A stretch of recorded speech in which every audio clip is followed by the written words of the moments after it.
I would say it's time to stay away from the regular leadership styles, okay? Because when we talk about autocratic, democratic, authoritative, these are styles that we have grown up with. But to be very honest, the way the world is moving, the way we see more and more leaders developing, these styles are soon going to become history.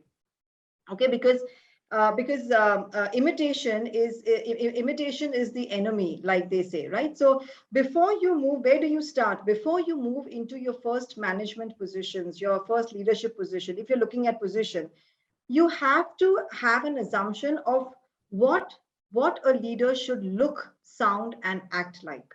Many people don't know that. So what happens is, they actually look up to someone either in the company or wherever, and then they would say, hey, they define leadership based on that person. Oh, this is how this person leads. They got success. I'm sure this is a great style to work with.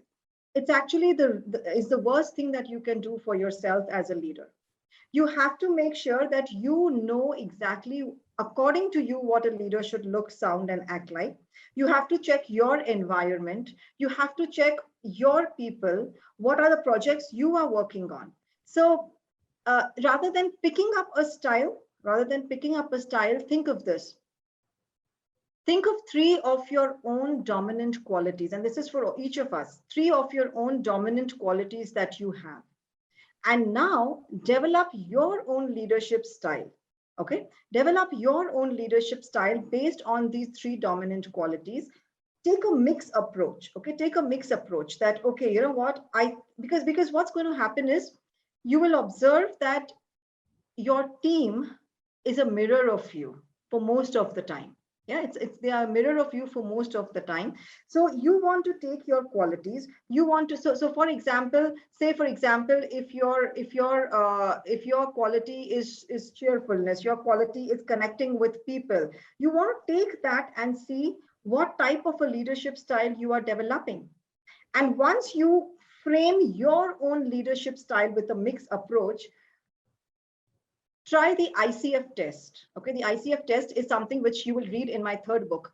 Is your leadership style, what's the intention? Is it meeting the intention? Is it very self-centered, or is it centered around the people? Okay, what's the intention of your leadership style? Is your leadership style helping you to connect with people? Okay, and is your leadership style flexible enough so that when times change, when you're in times of like these pandemics, and in times of uncertainty, is it really flexible enough to mix more approaches, to lead people through those tough times?